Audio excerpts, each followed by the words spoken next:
ମେଘମାଳରେ ଶୀଘ୍ର ଆଗମନ କରୁଥିବା ଆମ୍ଭମାନଙ୍କ ପ୍ରଭୁ ଯୀଶୁଖ୍ରୀଷ୍ଟଙ୍କର ଅତି ପବିତ୍ର ଓ ବହୁମୂଲ୍ୟ ନାମରେ ଆପଣ ସମସ୍ତଙ୍କୁ ଆଉ ଗୋଟିଏ ନୂତନ ପ୍ରସଙ୍ଗରେ ପୁନର୍ବାର ମୁଁ ସ୍ୱାଗତ କରେ। ପ୍ରିୟ ପ୍ରଭୁଙ୍କ ଲୋକମାନେ, ଆସନ୍ତୁ ପରମେଶ୍ୱରଙ୍କ ବାକ୍ୟରୁ ଆଜି ଆମେ ଆଉ ଏକ ପ୍ରସଙ୍ଗରେ ଅଳ୍ପ ସମୟ କଥାବାର୍ତ୍ତା ହେବା।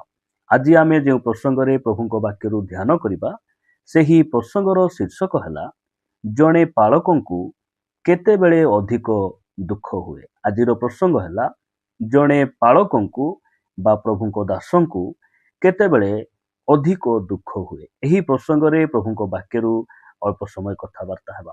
ଏହି ପ୍ରସଙ୍ଗଟି ଶୁଣିଲା ପରେ ଆପଣଙ୍କ ମନ ମଧ୍ୟରେ ଗୋଟେ ପ୍ରଶ୍ନ ଆସୁଥିବ, ପ୍ରଭୁଙ୍କ ଦାସମାନଙ୍କୁ ମଧ୍ୟ ଦୁଃଖ ଆସେ କି? ସେମାନେ ତ ପ୍ରଭୁଙ୍କ ପଛରେ ଚାଲନ୍ତି, ସେମାନେ ଉପବାସ କରନ୍ତି, ବାକ୍ୟ ପଢ଼ନ୍ତି, ସେମାନେ ବାକ୍ୟ ପ୍ରଚାର କରନ୍ତି, ସେମାନଙ୍କ ଜୀବନରେ ମଧ୍ୟ କ'ଣ ଦୁଃଖ ଆସେ କି? ଏହି ପ୍ରକାର ପ୍ରଶ୍ନ ଆପଣମାନଙ୍କ ମନ ମଧ୍ୟରେ ଆସୁଥିବ। ପ୍ରିୟ ପ୍ରଭୁଙ୍କ ଲୋକମାନେ, ଆଜି ପ୍ରଭୁଙ୍କ ବାକ୍ୟରୁ ମୁଁ କହିବା ପାଇଁ ଚାହେଁ ଯେ ଜଣେ ପ୍ରଭୁଙ୍କର ଦାସଙ୍କୁ କେତେବେଳେ ଅଧିକ କଷ୍ଟ ଲାଗେ, କେତେବେଳେ ଅଧିକ ଦୁଃଖ ଲାଗେ। ଯଦି ଆପଣ ପ୍ରଭୁ ଯୀଶୁଖ୍ରୀଷ୍ଟଙ୍କୁ ଦେଖିବେ, ପ୍ରଭୁ ଯୀଶୁଖ୍ରୀଷ୍ଟ ସୁସମାଚାରରେ ସେ 3 ଥର ଅଧିକ ଦୁଃଖ ପ୍ରକାଶ କଲେ ବା 3 ଥର ସେ କ୍ରନ୍ଦନ କଲେ। ପ୍ରଥମ ଥର ସେ ଜେରୁସାଲେମ ମନ୍ଦିରକୁ ଦେଖି ସେ କ୍ରନ୍ଦନ କଲେ, ଶୋକ କଲେ। ଦ୍ୱିତୀୟ ଥର ଲାଜରଙ୍କ ମୃତ୍ୟୁକୁ ନେଇ ସେ କ୍ରନ୍ଦନ କଲେ ଏବଂ ତୃତୀୟ ଥର ସେ କ୍ରୁଶାର୍ପିତ ହେବା ପୂର୍ବରେ, ସେ ଶତ୍ରୁମାନଙ୍କ ହସ୍ତରେ ସମର୍ପିତ ହେବା ପୂର୍ବରେ ଗେଥସିମନି ବଗିଚାରେ ସେ କ'ଣ କଲେ? ବହୁତ ଦୁଃଖରେ ସେ କ୍ରନ୍ଦନ କଲେ। ପ୍ରିୟ ପ୍ରଭୁଙ୍କ ଲୋକମାନେ, ଜଣେ ପାଳକଙ୍କର ପ୍ରକୃତ ଦୁଃଖ ଆଜି ବାକ୍ୟରୁ ଆମେ ଧ୍ୟାନ କରିବା। ମୋ ସହିତ ଆପଣମାନେ 2 କରିନ୍ଥୀୟ 12 ଅଧ୍ୟାୟକୁ ଆସିବେ। ସାଧୁ ପାଉଲଙ୍କ ଦ୍ୱାରା ଲିଖିତ 2 କରିନ୍ଥୀୟ 12 ଅଧ୍ୟାୟ 21 ପଦରେ ଏ ପ୍ରକାର ଲେଖାଯାଏ, କାଳେ ମୁଁ ପୁନର୍ବାର ଉପସ୍ଥିତ ହେଲେ ମୋହର ଈଶ୍ୱର ତୁମ୍ଭମାନଙ୍କ ସମ୍ବନ୍ଧରେ ମୋତେ ପୁନର୍ବାର ଅବନତ କରନ୍ତି। ପୁଣି ଯେଉଁମାନେ ପୂର୍ବରେ ପାପ କରିଅଛନ୍ତି ଆଉ ଆପଣା ଆପଣା କୃତ ଅଶୁଚିତା, ବ୍ୟଭିଚାର ଓ କାମୁକତା ସକାଶେ ଅନୁତାପ କରିନାହାନ୍ତି, ଏପରି ଅନେକ ଲୋକଙ୍କ ନିମନ୍ତେ ମୁଁ ଶୋକ କରେ। ପ୍ରିୟ ପ୍ରଭୁଙ୍କ ଲୋକମାନେ, ଏହି ସ୍ଥାନରେ ସାଧୁ ପାଉଲ କରିନ୍ଥୀୟ ମଣ୍ଡଳୀ ନିକଟକୁ ସେ ପତ୍ର ଲେଖି ସେ ପ୍ରକାର କହନ୍ତି ଯେ ମୁଁ ସେମାନଙ୍କ ପାଇଁ ଅଧିକ ଦୁଃଖ କରେ, ମୁଁ କ୍ରନ୍ଦନ କରେ, ଶୋକ କରେ, ଯେଉଁମାନେ ପୂର୍ବରେ ପାପ କରି ପାପ ନିମନ୍ତେ ଅନୁତାପ କରିନାହାନ୍ତି। ସେମାନଙ୍କ ନିମନ୍ତେ ମୋତେ ବହୁତ ଦୁଃଖ, ମୋତେ ବହୁତ ଯନ୍ତ୍ରଣା, ବହୁତ କଷ୍ଟ, ମୁଁ କ୍ରନ୍ଦନ କରୁଛି। ପ୍ରିୟ ପ୍ରଭୁଙ୍କ ଲୋକମାନେ, ଯେତେବେଳେ ବିଶ୍ୱାସୀମାନେ ମଣ୍ଡଳୀକୁ ଆସନ୍ତି, ସେମାନେ ପ୍ରଭୁଙ୍କୁ ବିଶ୍ୱାସ କରନ୍ତି ଏବଂ ଯୀଶୁଖ୍ରୀଷ୍ଟ ମୋର ନିଜ ତ୍ରାଣକର୍ତ୍ତା ଭାବରେ ସେମାନେ ଗ୍ରହଣ କରନ୍ତି, ବାପ୍ତିଜିତ ହୁଅନ୍ତି। ସେମାନେ ମଣ୍ଡଳୀ ସହଭାଗିତାରେ ବଢ଼ିଲା ପରେ ମଧ୍ୟ ଯଦି ସେମାନଙ୍କ ଜୀବନରେ ରୋଗ ଆସେ, ଅଭାବ ଆସେ, ବିଭିନ୍ନ ପ୍ରକାର ଦୁଃଖ, ନିନ୍ଦା, ତାଳନା ଦେଇ ଗତି କରନ୍ତି, ସେହି ସମୟରେ ପାଳକ ଭାବରେ ଆମେ ଯେତେବେଳେ ଦେଖୁ, ସେହି ସମୟରେ ହୁଏତ କୌଣସି ପ୍ରକାରେ ଆମକୁ ଅଧିକ ଦୁଃଖ ପ୍ରକାଶ ହୁଏ ନାହିଁ।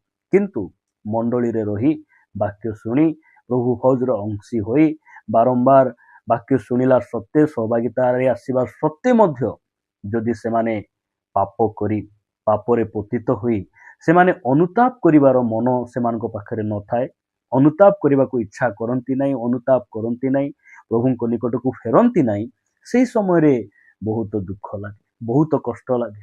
ସେଥିପାଇଁ ସାଧୁ ପାଉଲ ସେ କହୁଛନ୍ତି ଯେ ମୋତେ ଯେଉଁମାନେ ତୁମ ମଣ୍ଡଳୀରେ ବା କରିନ୍ଥୀୟ ମଣ୍ଡଳୀରେ ପାପ କରି ନିଜର ପାପ ପାଇଁ, ନିଜର ଭୁଲ ପାଇଁ ଅନୁତାପ କରୁନାହାନ୍ତି, ପାପରୁ ଫେରି ଆସୁନାହାନ୍ତି, ପାପରୁ ପରିବର୍ତ୍ତନ ହେଉନାହାନ୍ତି, ମନ ଆଜି ପର୍ଯ୍ୟନ୍ତ ସେମାନଙ୍କ ମନ ପରିବର୍ତ୍ତନ ହେଇନାହିଁ, ସେମାନଙ୍କ ଲାଗି ମୋତେ ଦୁଃଖ, ସେମାନଙ୍କ ଲାଗି ମୁଁ କ୍ରନ୍ଦନ କରେ, ସେମାନଙ୍କ ଲାଗି ମୁଁ ଶୋକ କରେ। ଏହି କଥା ସାଧୁ ପାଉଲ ଲେଖୁଛନ୍ତି। ପ୍ରିୟ ପ୍ରଭୁଙ୍କ ଲୋକମାନେ, ଆପଣ କେଉଁ ମଣ୍ଡଳୀର ବିଶ୍ୱାସୀ ଅଟନ୍ତି? ଆପଣଙ୍କର ପାଳକ କିଏ? ଆପଣଙ୍କ ପାଳକଙ୍କୁ ଦୁଃଖ ଦେଲା ଭଳି ଆପଣଙ୍କ ପାଳକ ଆପଣଙ୍କ ନିମନ୍ତେ ଶୋକ ନ କରନ୍ତୁ, କ୍ରନ୍ଦନ ନ କରନ୍ତୁ, ଆପଣଙ୍କ ଲାଗି ଆପଣଙ୍କର ପାଳକ ମସ୍ତକ ଅବନତ ନ କରନ୍ତୁ, ମୁଣ୍ଡ ତଳକୁ ନ ନୁଆନ୍ତୁ। ପ୍ରିୟ ପ୍ରଭୁଙ୍କ ଲୋକମାନେ, ମୁଁ ପ୍ରଭୁଙ୍କ ଦାସ ଭାବରେ ଆପଣଙ୍କୁ ପରାମର୍ଶ ଦେବା ପାଇଁ ଚାହେଁ, ଯଦି ସେ ଆପଣାର କାର୍ଯ୍ୟ ଦୁଃଖରେ କରିବେ ତାହେଲେ ସେଥିରେ ଆପଣମାନଙ୍କର କି ଲାଭ ହେବ? ଆପଣ ଏଇ ପ୍ରକାର ପ୍ରଭୁରେ ବଢ଼ନ୍ତୁ, ଏଇ ପ୍ରକାର ମଣ୍ଡଳୀରେ ରୁହନ୍ତୁ।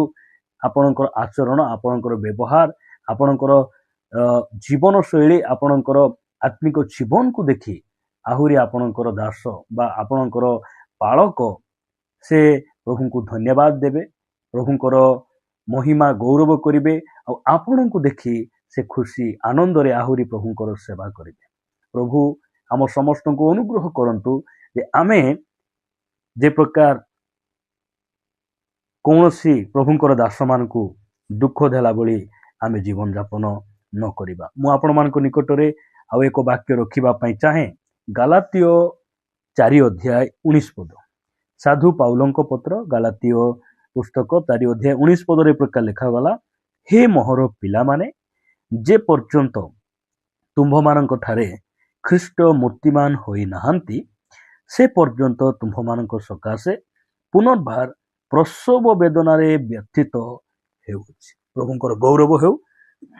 ପ୍ରିୟ ପ୍ରଭୁଙ୍କ ଲୋକମାନେ, ଏହି ସ୍ଥାନରେ ପୁନର୍ବାର ସାଧୁ ପାଉଲ ସେ କହୁଛନ୍ତି, ଯେ ପର୍ଯ୍ୟନ୍ତ ଖ୍ରୀଷ୍ଟ ତୁମ୍ଭମାନଙ୍କ ଠାରେ ମୂର୍ତ୍ତିମାନ ହୋଇନାହାନ୍ତି, ଅର୍ଥାତ୍ ଯେଉଁ ପର୍ଯ୍ୟନ୍ତ ତୁମ୍ଭମାନଙ୍କ ମଧ୍ୟରେ ଖ୍ରୀଷ୍ଟଙ୍କର ସ୍ୱଭାବ ଆସିନାହିଁ, ଖ୍ରୀଷ୍ଟଙ୍କର ଚରିତ୍ର, ଖ୍ରୀଷ୍ଟଙ୍କର ଆଚାର ବ୍ୟବହାର ତୁମମାନଙ୍କ ମଧ୍ୟରେ ଦେଖାଯାଉନାହିଁ, ସେ ପର୍ଯ୍ୟନ୍ତ ମୁଁ ପ୍ରସବ ବେଦନାରେ ବ୍ୟତୀତ ହେଉଅଛି।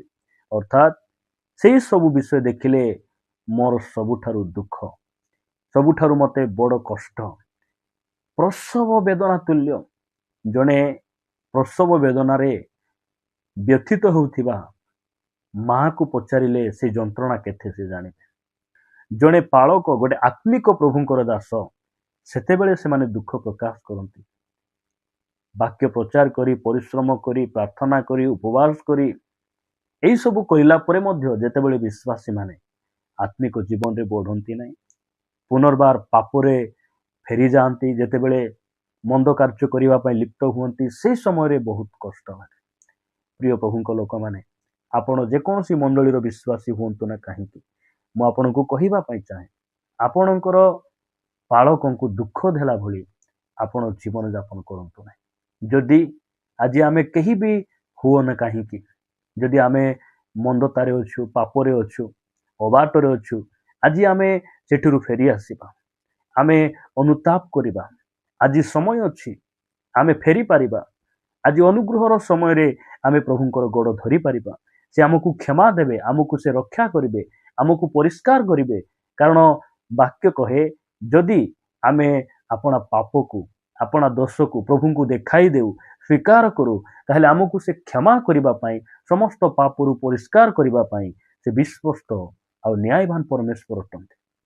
ଜଣେ ପାଳକର ସବୁଠାରୁ ଗଭୀର ଦୁଃଖ ହେଲା ଯେତେବେଳେ ବିଶ୍ୱାସୀମାନେ ପାପ ପ୍ରତି ଲିପ୍ତ ରୁହନ୍ତି, ଏହି ଜଗତରେ କମ୍ପ୍ରମାଇଜ୍ ଜୀବନ ବିତାନ୍ତି ଏବଂ କରିଥିବା ପାପ ସକାଶୁ ଯେତେବେଳେ ସେମାନେ ଅନୁତାପ କରନ୍ତି ନାହିଁ, ଅନୁତାପ କରି ଫେରି ଆସନ୍ତି ନାହିଁ, ପବିତ୍ର ହେବା ପାଇଁ ଇଚ୍ଛା କରନ୍ତି ନାହିଁ, ସେତେବେଳେ ଜଣେ ପାଳକଙ୍କୁ ବହୁତ କଷ୍ଟ ହୁଏ, ବହୁତ ଦୁଃଖ ହୁଏ। ପ୍ରଭୁଙ୍କର ଗୌରବ ହଉ। ପ୍ରିୟ ଭାଇ ଭଉଣୀମାନେ, ପ୍ରଭୁ ଆମମାନଙ୍କୁ ଅନୁଗ୍ରହ କରନ୍ତୁ। ଆମେ ଯଦି ପାପରେ ଅଛୁ, ମନ୍ଦତାରେ ଅଛୁ, ଆଜି ଆମେ ଫେରି ଆସିବା ଆବଶ୍ୟକ ରହିଛି ଏବଂ ପ୍ରଭୁଙ୍କର ସନ୍ତୋଷ ପାତ୍ର ଏବଂ ଆପଣା ପାଳକଙ୍କର ଆନନ୍ଦର କାରଣ ଆମେ ହେବାର ଆବଶ୍ୟକ ରହିଛି। ପ୍ରଭୁ ଏହି ବାକ୍ୟ ଦେଇ ଆମ ସମସ୍ତଙ୍କୁ ପ୍ରଚୁର ଭାବରେ ଆଶୀର୍ବାଦ କରନ୍ତୁ। ଆସନ୍ତୁ ପଦେ ପ୍ରାର୍ଥନା କରିବା। ପ୍ରେମିକ ସ୍ୱର୍ଗୀୟ ପିତା, ଆମେ ତୁମକୁ ଧନ୍ୟବାଦ ଦେଉଛୁ, ଗୌରବ କରୁଛୁ। ପିତା, ତୁମ ବାକ୍ୟ ଦ୍ୱାରା ଆମମାନଙ୍କୁ କଥା ହେଇଥିବାରୁ ଆମେ ତୁମକୁ ହୃଦୟ ସହିତ ଧନ୍ୟବାଦ ଦେଉଛୁ। ପିତା, ତୁମେ ଆମ ଉପରେ ଯେଉଁ ଦାସମାନଙ୍କୁ ନିଯୁକ୍ତ କରିଛ, ପ୍ରଭୁ ସେଇ ଦାସମାନଙ୍କର ପରାମର୍ଶ, ତାହାଙ୍କର ବାକ୍ୟକୁ ଆମେ ଯେ ପ୍ରକାର ପ୍ରଭୁ ଅମାନ୍ୟ ନ କରି, ପିତା ଆଜି ଯଦି ଆମେ କୌଣସି ପାପରେ ମନ୍ଦତାରେ ଅଛୁ, ପିତା ତୁମେ ଜାଣିଛ, ସେଇଥିରୁ ଆମେ ଅନୁତାପ କରି ଫେରି ଆସିବା ପାଇଁ ସାହାଯ୍ୟ କର, ପବିତ୍ରୀକୃତ ହେବା ପାଇଁ ତୁମେ ଅନୁଗ୍ରହ ଦିଅ। ପ୍ରାର୍ଥନା ପ୍ରିୟ ପ୍ରଭୁ ଯୀଶୁଙ୍କ ନାମରେ ମାଗୁଛି, ଆମେନ୍।